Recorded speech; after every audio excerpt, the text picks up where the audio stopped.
Peço que a igreja se coloque de pé. A gente vai estar orando pelo mensageiro. Amém? Irmãos, estenda suas mãos para cá. Oremos, grandioso Deus e eterno Pai, na Tua presença, Senhor. Nós te pedimos, Senhor, continua, Senhor, dando discernimento e sabedoria ao Teu servo, meu Pai, que vai ministrar a Tua palavra. Ó Deus, manuseio. Deus, e nós que nós venhamos estar com os nossos corações abertos, meu Pai, para receber, ó Deus, aquilo que o Senhor tem preparado para cada um que chegou aqui nesta noite, meu Pai. Dá a resposta, meu Pai. Fala com a Tua igreja, Senhor. Continua, Senhor, usando o Teu servo. Continua, Senhor, derramando o Teu fogo consumidor nesse lugar. Pai, nós queremos sentir a Tua presença cada dia mais e mais. Senhor, nós não venhamos só ser ouvinte, mas que nós venhamos praticar e que nós venhamos guardar no nosso coração, Pai. Em Teu nome, Pai, nós oramos, nós te agradecemos pela Tua presença. Em nome de Jesus. Amém. Amém. Os irmãos podem sentar. Vem tomar seu assento.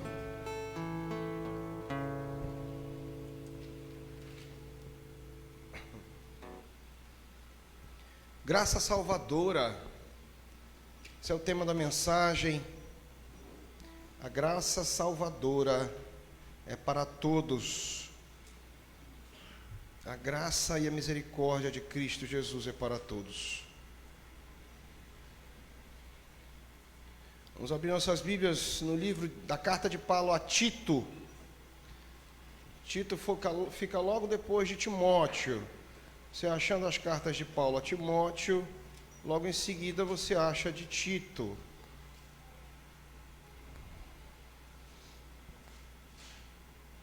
Tito é uma carta pequena, apenas 3 capítulos.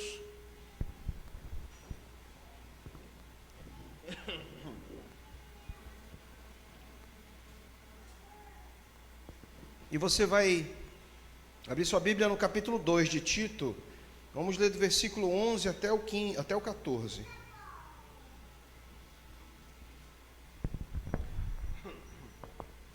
Tito 2, de 11 a 14. Todos encontrados, digam amém.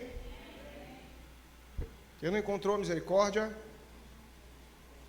Ou pode gritar também, escola dominical.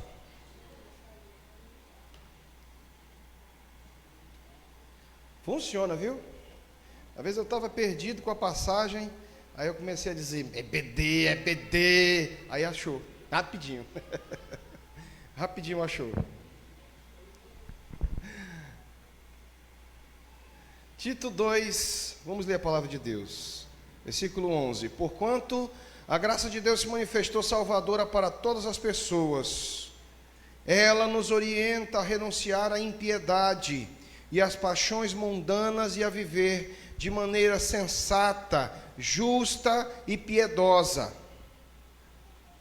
nesta presente era, enquanto aguardamos a bendita esperança, o glorioso retorno do nosso grande Deus e Salvador Jesus Cristo, Ele que se entregou a si mesmo por nós, para nos remir de toda maldade e purificar para si mesmo um povo todo seu, consagrado às boas obras.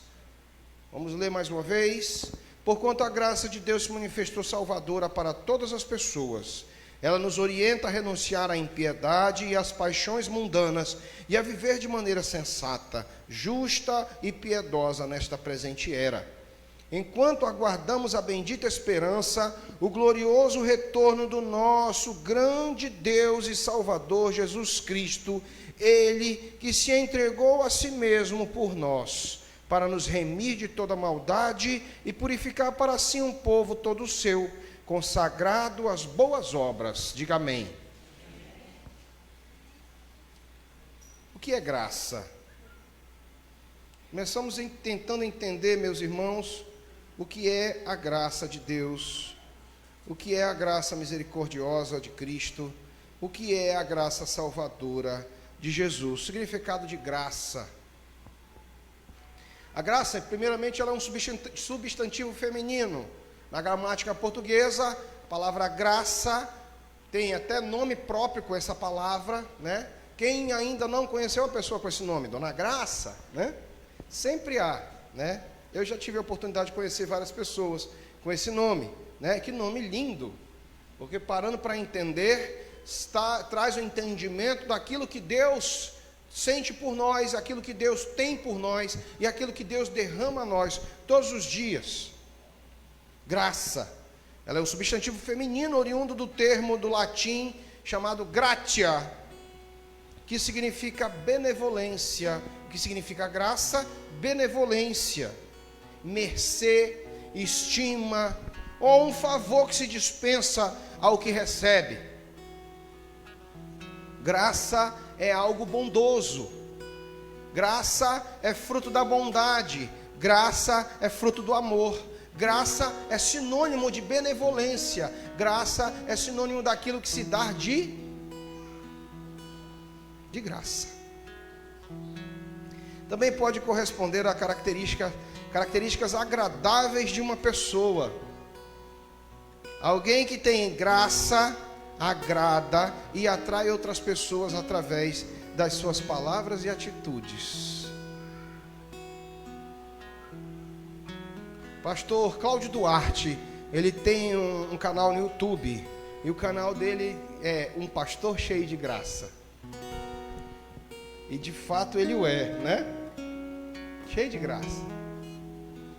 Graça pode ser sinônimo também de alegria, de brincadeiras. Graça só pode ser comparado com coisa boa, irmãos. Graça de Deus, algo que é dado a nós, sem que nós sequer mereçamos. É por isso que ela é graça. Antigamente, graça correspondia ao nome de batismo de uma pessoa. Não era antigamente não, até os dias de hoje, né? E era comum se perguntar: qual a sua graça? É verdade. Eu lembro aí, muitos anos atrás, meus avós falavam assim com as pessoas: qual é a sua graça? Ao invés de perguntar qual é o seu nome, né? Há expressões, né? Estado de graça, cair nas graças, remetem para alguém que conquistou a simpatia e o favor de uma outra pessoa ou outro grupo. Existe um ditado que diz: mais vale cair na graça, em graça do que ser engraçado. Esse ditado eu não conhecia. Mais vale cair em graça do que ser engraçado. Interessante, né? Dá para a gente parar para pensar a respeito. O que significa a palavra dar graças? Agradecer. Agradecer por alguma coisa, né? No espanhol, gracias. No português, graça ou graças. Tem até um louvor do Marcos Witt. Para dar-te mais gracias, muitas gracias, Senhor. Lindo esse louvor. Não sei cantar muito em espanhol não, tá? Foi só uma graça que eu fiz. A graça de Deus, irmãos, ela nos alcançou. No âmbito da teologia, graça consiste no dom sobrenatural concedido por Deus como meio de salvação. Olha só. Graça significa um dom soberano, um dom sobrenatural. Graça significa algo acima das nossas possibilidades. Graça significa misericórdia. Graça significa amor, e amor com morte de cruz. A graça salvadora de Cristo é para todos. No cristianismo, na religião que professamos e cremos. Por que cristianismo? Porque somos seguidores de Cristo. Cristão significa pequeno Cristo. Você é um filho de Deus, é alguém remido, comprado e lavado pelo sangue de Jesus. Portanto, um cristão, um pequeno Cristo, um cristiano.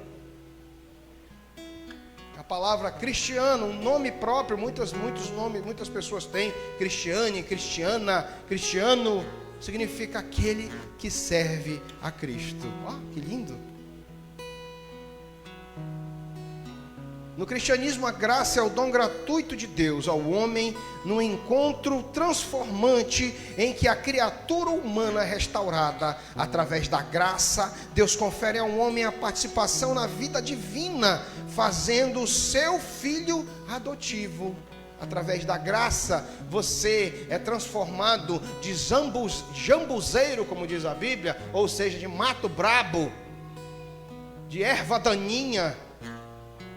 No campo chama de mata-pasto.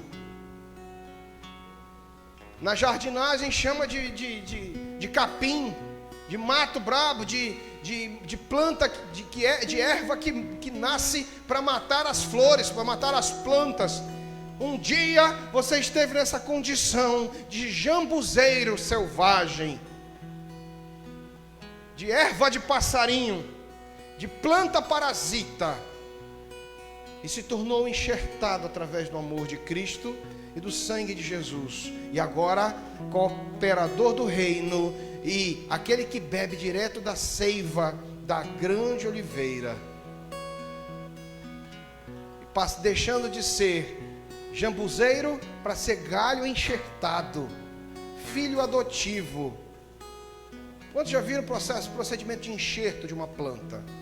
Pega-se um galho, faz-se um corte meio triangular na ponta do galho, faz-se um corte no sentido vertical no tronco da planta, ali onde vai se embutir aquele galho, enfia-se o galho dentro do corte no tronco, no caule da planta, amarra-se com uma fita própria, como se fosse um filme plástico, amarra-se ali e espera que aquele corte cicatrize com as duas plantas ainda com seiva, e a seiva que passa pelo caule da planta principal passa agora a circular pelo galho que foi enxertado nela, fazendo com que aquele galho crie vida e passe a dar frutos. É incrível, é impressionante como se vê a tecnologia humana aproveitando-se de uma oportunidade para fazer com que uma planta passe a dar frutos. Ninguém é salvo sem receber a graça de Deus. A salvação é pela graça. A salvação vem pela graça. A salvação é pela graça de Deus, e o que significa que ela é gratuita. A salvação não é paga. A salvação não tem que, para que você seja salvo, você não tem que pagar nada, cumprir nenhum tipo de promessa, fazer qualquer tipo de voto, ou ainda caminhar de alguma forma que faça com que um sacrifício seja oferecido para que você possa herdar o seu terreninho no céu. Não existe isso. A salvação, ela vem pela graça de Deus, porque Deus escolheu nos salvar, porque Deus escolheu nos amar, porque Deus mandou seu Filho para morrer no meu e no seu lugar. E assim, ao reconhecer que Jesus é Senhor e Salvador, e que morreu na cruz por mim e por você, nós obtemos a graça instantânea, salvadora, reveladora deste amor, e assim somos enxertados na oliveira. Aleluia.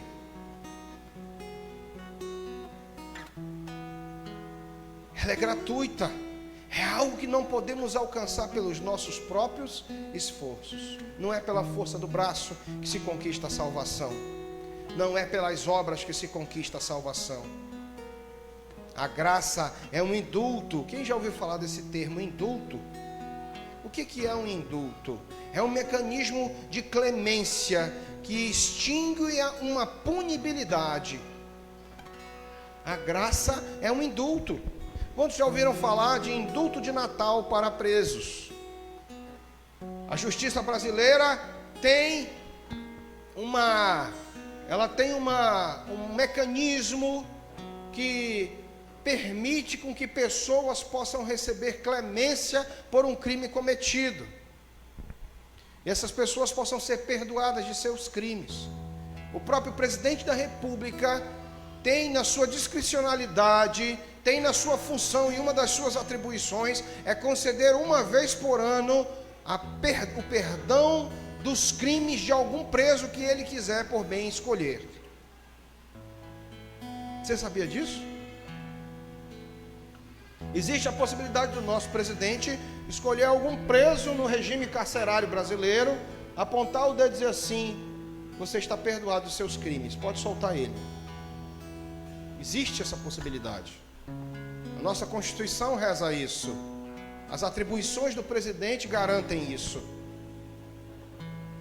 Indulto, muitas das vezes a justiça libera aqueles que estão com bom comportamento, aqueles que têm um terço da pena cumprida, aqueles que já estão em semiaberto, eles estabelecem uma série de regras que nós não sabemos todas de cor, mas sabemos que há um tipo de regras estabelecidas para que um preso, determinado preso de justiça, possa ter um indulto para passar um tempo em casa, digamos assim. Geralmente no dia das mães, para passar o dia das mães com a mãe, para depois se apresentar de volta, o que muitas das vezes não acontece. Para passar o Natal, para passar as festas, para passar um aniversário. Se o preso cumpre e obedece a lei corretamente, se apresentando ao término do indulto, isso se torna positivo para que ele receba um próximo, para que sua pena seja diminuída. Existem vários e vários mecanismos que possibilitam um indulto após o outro. Às vezes um indulto chama por outro. O mecanismo de clemência, ele pode extinguir como também atenuar uma punibilidade.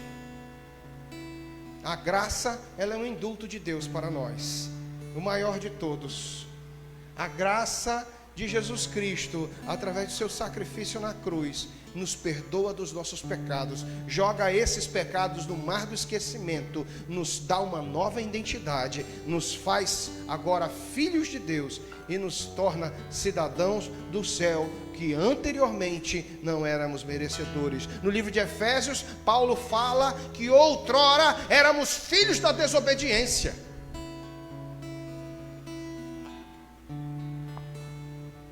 A graça de Deus nos conduz a um caminho de retidão.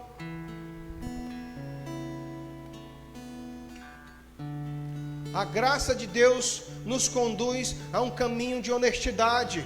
A graça de Deus nos conduz a caminhos retos, como diz a palavra. Essa graça nos orienta a renunciar à impiedade e às paixões deste mundo, ou às paixões mundanas. Aquilo que te prende no mundo, aquilo que te prende através da graça de Deus, através da misericórdia de Deus, você é estimulado, é ensinado e é incentivado a abandonar aquilo que te prendia no pecado.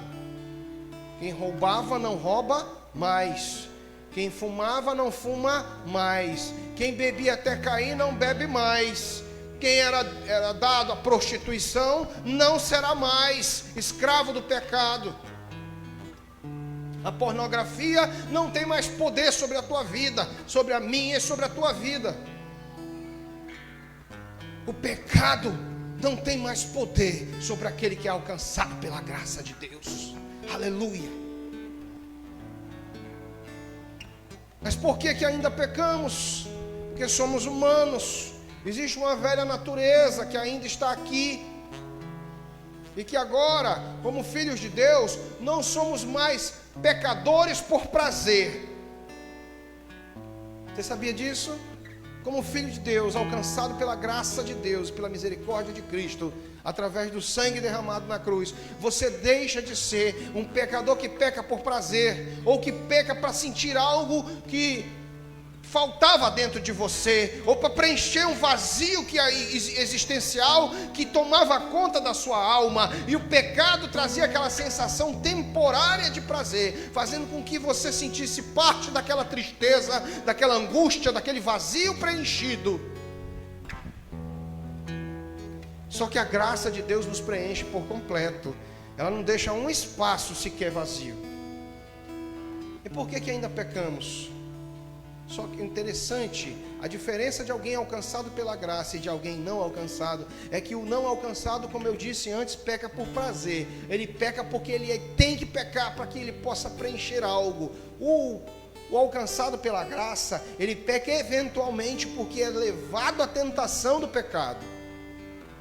Ele não peca porque procura, ele não peca porque gosta. Pelo contrário, quando ele o faz, o Espírito Santo chora dentro dele e ele não consegue mais permanecer em pecado. Essa é a diferença de alguém alcançado pela graça. Alguém alcançado pela graça não permanece em pecado, não anda mais em pecado. Eventualmente pode vir a pecar, porque somos falhos, somos seres humanos e que todos os dias carecemos da graça e da infinita misericórdia de Deus sobre nossas vidas. A nossa esperança está no retorno de Cristo, como diz a palavra. E essa graça vai nos preencher, essa graça vai nos sustentar, essa graça vai ser conosco, essa graça vai ser com a nossa família, essa graça vai alcançar o meu casamento, essa graça vai alcançar o meu cônjuge, essa graça vai ser com meus filhos, essa graça será com as minhas finanças, essa graça será com os meus negócios, essa graça estará sobre a minha vida todos os dias até que Ele volte. Aleluia! Nossa esperança está no retorno de Jesus, num dia em que olharemos para os céus e veremos os céus abertos, os anjos tocando suas trombetas e o Filho de Deus descendo sobre as nuvens. Aleluia! Porém, até que Ele volte, a graça estará conosco. Essa graça pode ser traduzida na presença de alguém que está entre nós, nos consolando, passeando em nosso meio, ministrando em nossas vidas, habitando em nós e derramando essa graça sobre nós. Ele é a ponte. De quem que eu estou falando? Do Espírito Santo de Deus. Ele é a fonte da graça. Ele é o próprio Deus que derrama a graça sobre nós. Ele é a graça traduzida em alguém, expressada. Ele é a graça materializada. Ele é a graça viva. Ele habita em nós. Ele habita em mim. Ele quer habitar em você. Se por acaso você ainda não é a habitação dele. O sacrifício de Jesus foi para nos salvar, meus irmãos. O sacrifício de Jesus não foi como um prêmio. O sacrifício de Jesus não foi como simplesmente algo sem valor. O sacrifício de Jesus não foi algo pequeno. Existem seitas e religiões que afirmam que Jesus Cristo não é o Filho de Deus, ele é apenas um profeta negativo. Paulo, que foi judeu, fariseu, discípulo de Gamaliel, alguém conhecido, poliglota, que experimentou um encontro pessoal com Cristo, ele declara a seu discípulo Tito que Jesus Cristo é o nosso grande Deus e Salvador. Não há outra identidade a Jesus a não ser a de Filho de Deus e de próprio Deus. Não há.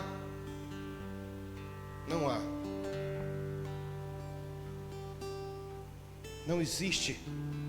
Interessante que essas mesmas seitas e religiões que afirmam, e aí nós podemos elencar várias delas, só que o culto não é um culto de doutrina bíblica, trazendo a parte da apologética, para que nós possamos entender a defesa da fé. É claro que em algum momento, no culto de ensino, numa escola bíblica dominical, estaremos aprendendo sobre cada uma dessas seitas e religiões que procuram provar a ineficiência do sacrifício de Jesus na cruz, só que procuram provar de forma vã. Em vão, eles procuram provar algo contra Jesus e nunca encontram, e nunca fazem, e nunca conseguem. Ele é o Filho de Deus, e quem tem uma experiência com Ele, quem conhece Ele, não só de ouvir falar, mas de com Ele andar, sabe, conhece, porque Ele diz: eu sou o bom e o bom pastor dá a vida pelas suas. As ovelhas de Jesus foram alcançadas por Ele, porque Ele deu a vida por elas.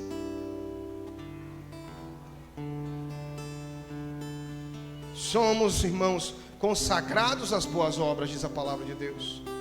Consagrados às boas obras. Não são obras que salvam, é a graça de Deus misericordiosa e salvadora que nos alcança, e por conta desta salvação, por esse alcance de salvação, nós somos impelidos, compelidos, estimulados, somos levados às boas obras. As boas obras são consequência da salvação, e não a salvação consequência das obras. Muitos pregam que devem ser bonzinhos, que devem amar o próximo, que devem ajudar, que devem fazer coisas boas no mundo para que sejam salvos. Não é isso, irmãos, é o contrário disso. Eu sou salvo para ser luz do mundo. Eu sou salvo para ser sal da terra. Eu sou salvo para ser bênção para a vida do meu próximo, para levar Jesus a ele também e alcançá-lo com a mesma graça com a qual eu fui alcançado. E aí sim,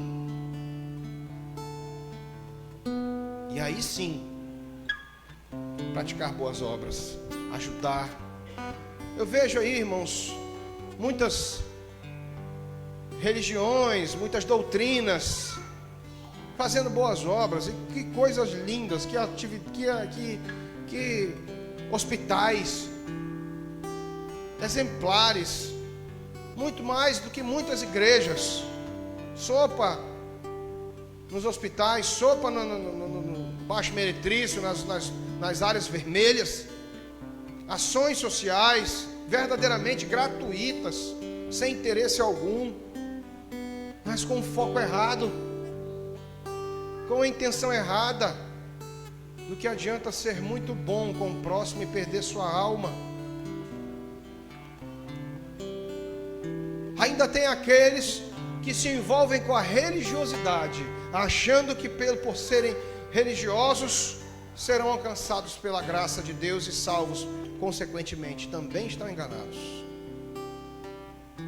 Hoje, como eu estava dizendo outro dia numa outra pregação, é moda ser evangélico. Hoje é moda ser de uma igreja cristã evangélica. Hoje tem igreja evangélica de toda espécie e qualidade, para todos os gostos. Igreja evangélica do pessoal, seja lá do que for, dos homossexuais, das lésbicas, das pastoras que são casadas, dos pastores que são casados, dos casais, da igreja da inclusão. Religiosidade, pura religiosidade. Igreja dos que carregam fardos, que acreditam que devem pagar um preço dia após dia pela salvação, e carregam fardos pesados sobre os ombros, vivendo uma religiosidade, levando a carteirinha para que o líder assine e veja se está tudo ok, que não pode usar roupa, que não pode usar que não pode cortar o cabelo, que não pode. Misericórdia. Não pode ter nem higiene direito. Certa vez eu andando na rua, eu olhei para uma senhora com o cabelo amarrado no meio, dado um nó, para que não arrastasse no chão. E tão grande que o cabelo da mulher era. Tinha um nó no meio do cabelo. Eu olhei para aquilo, meu Deus. Fiquei com medo de chegar muito perto para não voarem as taturanas e os morcegos.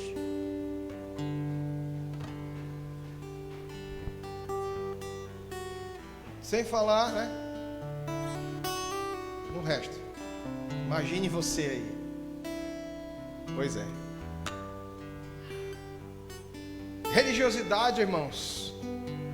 Doutrinas de homens pesadas, que impõem fardos sobre os ombros das pessoas e escondem o amor e a graça de Cristo, camuflando o servir a Deus ao servir a homens.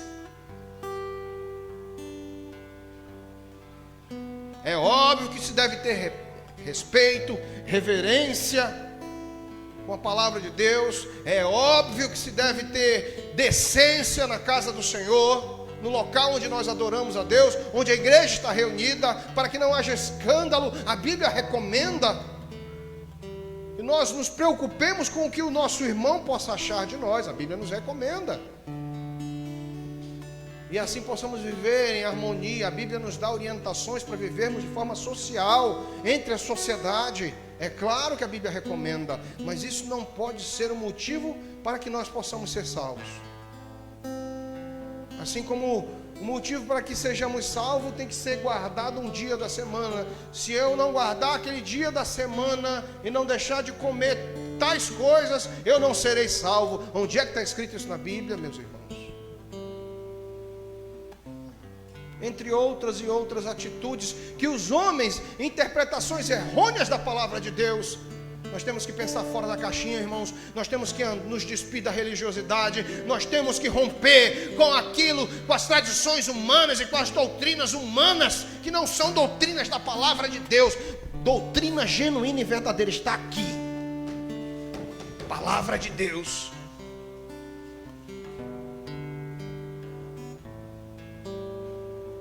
Não é vivendo, irmãos, como os homens determinam que vivamos. Não, nosso grupo, as irmãs têm que estar de véu. E que adianta colocar um véu aqui e lá fora só a graça para ter misericórdia. Só a graça de Deus. Que adianta andar de mãos dadas? Certa vez eu ouvi um testemunho de um querido amigo que ia buscar um outro irmão em casa, e esse irmão entrava no carro brigando com a esposa. Os dois, um esturrava contra o outro. Os dois pareciam duas onças prestes a se engolir. E brigavam e discutiam dentro do carro, na frente do outro casal de amigos, não estavam nem aí. E era uma discussão constante, uma briga constante, uma falta de paz constante. Depois que desciam do carro, um dava a mão para o outro e entravam na igreja sorrindo, mantendo uma postura de santidade. E olhavam um para a cara dos outros, dizendo: a paz do Senhor, a paz do Senhor.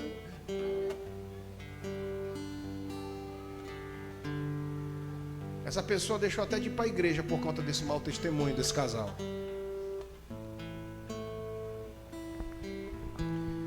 Duas caras, máscaras. A graça verdadeira e genuína de Jesus arranca as máscaras. Arranca as máscaras. A graça de Jesus é para todos que recebem a Ele como seu Salvador. Para os salvos, ela é aperfeiçoamento. E para os que estão em trevas, ela é a certeza que Deus nos ama e quer nos salvar por meio de Cristo Jesus. A graça de Deus, ela foi tão abundante. E a palavra de Deus diz que aonde abundou o pecado, superabundou a graça.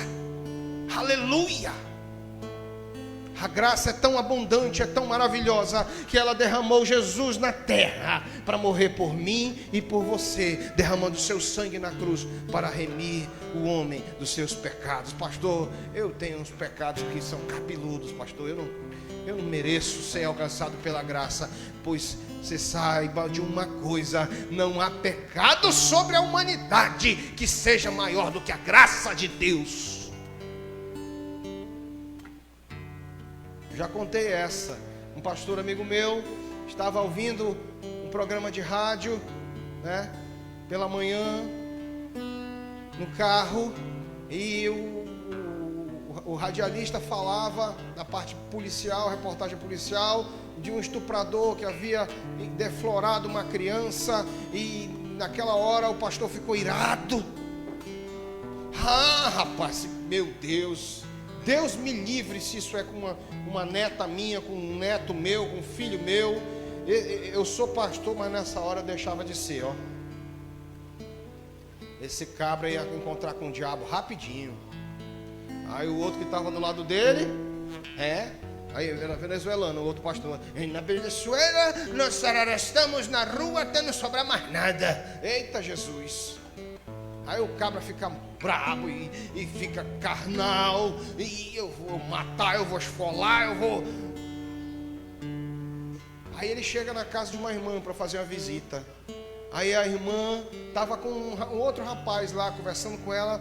Um missionário estava ministrando na casa dela. E ele sentiu um fedor terrível, de algo que fedia a fezes. E ele, meu Deus, que horrível. Ele olhou assim, pô, não foi o senhor não, né? Não fui eu não, ele foi o senhor, fui eu também não. Rapaz, o negócio tá brabo. Aí lá vem o rapaz chegando assim, com uma camisa molhada. Né? Vocês já podem imaginar o que era. Estava cheia a bolsa, né? E tinha vazado. Ô situação, né, constrangedora. Mas aquele rapaz não estava muito preocupado com a bolsa de colostomia que ele usava. Ele simplesmente, cheio do Espírito Santo, olhou para aquele homem de Deus e disse assim: Deus vai falar muito contigo hoje. Deus vai falar contigo hoje, aleluia. É contigo hoje que Deus vai falar. E saiu, se despediu de todos e foi embora. Aí o pastor começou a ministrar, fez a visita e coisa, e orou pela irmã, e cantaram, e tocaram, e louvaram. E aí na hora do lanche ali, que estavam sendo servido um bolinho com café, ele perguntou quem era o rapaz. Ela disse assim: ele saiu do presídio há pouco tempo. Deus fez um milagre na vida desse rapaz. Ele foi preso e condenado por estupro. Aí o pastor começou a engolir seco, né? Não tinha café que umedecesse o bolo na boca dele. E aí, quando teve aquela rebelião, né? Pegaram um cabo de vassoura e colocaram por aquele lugar que você já sabe qual é, até chegar na garganta. Saiu rompendo tudo que foi víscera e órgão. E ele só não ultrapassou. Quer dizer, chegou até a garganta. Aí quando viram o cabo varar aqui pelo esôfago, aí pararam de empurrar. E acabou também, eu acho. Aí foram decapitar o rapaz. Só que na hora que estavam decapitando, não conseguiram, porque o cabo de vassoura não deixou. E ele sobreviveu. Tiraram, abriram ele no meio, costuraram tudo que tinha que costurar, e pela graça de Deus ele sobreviveu e ficou com a consequência aqui, né? Aquela bolsa lá, permanente para o resto da vida. E ele se converteu, na verdade era desviado dos caminhos do Senhor, se converteu verdadeiramente a Jesus, foi alcançado pela graça de Deus, teve sua vida restaurada e se tornou um pregador do Evangelho cheio do Espírito Santo. E aí, depois que a mulher contou tudo isso para o pastor, e ele em lágrimas, o Espírito Santo chegou no ouvido dele bem baixinho e disse assim: eu morri por ele também.